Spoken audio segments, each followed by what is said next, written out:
Alright, y'all, we're going to go ahead and make some breadsticks for our pizza tonight. So what you're going to need is 1 cup of all-purpose flour. Then you're going to need 2 cups of either high gluten flour or bread flour. So either 2 cups of bread flour or 2 cups of high gluten flour. So this is what I'm using. So we're going to need 2 cups. And we may need a little more depending. We will see. There's 1 cup. And there's 2 cups. I need 1 packet of yeast. And you do not have to have a bread machine to do this. I just use it so it mixes it up so I don't have to do it. You can do it right in your KitchenAid and that would be perfectly fine. Now we're going to need 2 tablespoons of sugar. There's 1 tablespoon. And there's 2 tablespoons.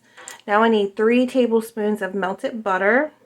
Before I put my butter in here, we're going to go ahead and add 1 cup plus 2 tablespoons of water.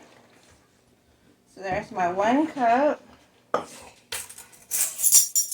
then we want 2 tablespoons.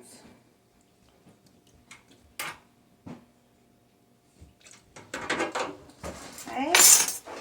Then we're going to add in our melted butter. And then we're going to add in some salt. So we're going to put 1 3/4 teaspoon of salt.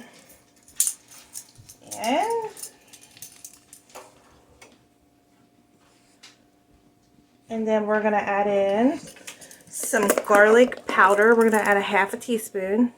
Add in 1/2 teaspoon of garlic powder. And I have my machine on, wrap it, and I'm just going to let it go around. Once this stops mixing, then we're going to take our dough out and we're going to put it in a grease bowl to rise. This is what you're looking for. And then if it's too sticky or too wet, you're going to add a little bit more flour, but this is perfect. The bowl here, I put a little bit of olive oil down here in the bottom. So once my dough is done mixing around, we're going to go ahead and put it in our grease bowl. So I'm going to go ahead and let this rise for about 1.5 hours. Alright, y'all, so here's the dough. Now we're going to take it and divide it into 12 equal pieces. Alright, y'all, so I got them proportioned into 12 breadsticks. So they're little balls. So what we're going to do is we are going to roll them out into long rolls. And we're going to set them on a greased pan to let them rise one more time. What you're going to do is you're just going to take it and kind of roll them out. Because you want them as pretty decent, the size of a normal breadstick. So I'm going to say that'll probably work. And once you get them all rolled out like that, we're going to set them on a greased pan. Okay?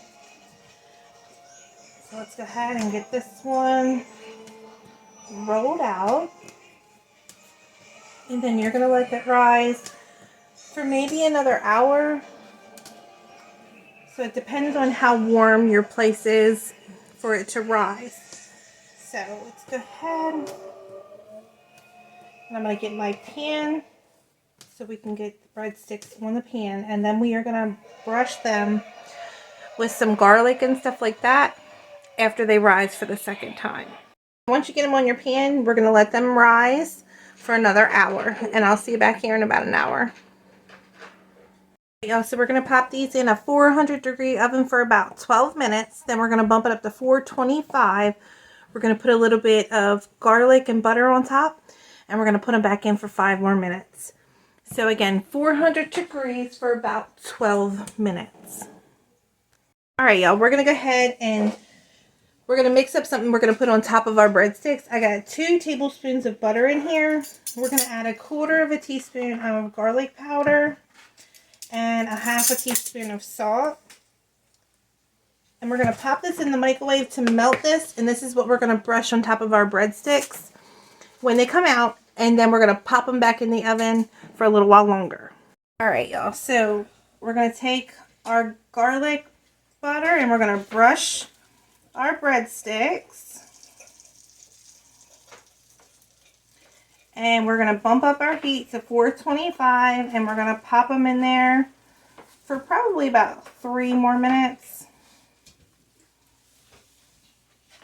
So I'm going to go ahead and I'm going to get all these brushed with the butter. Alright, y'all, they are all done. So I'm going to let them cool just a minute, and we're going to break one open. So I'll go ahead and break it. Real chewy. So give these a try. If anybody has any comments, questions, or concerns, don't hesitate to reach out. If you want a family cookbook, I'll put the link above this post and below in the comments if you want to go ahead and get yourself a copy of those. And I hope everybody has a wonderful evening.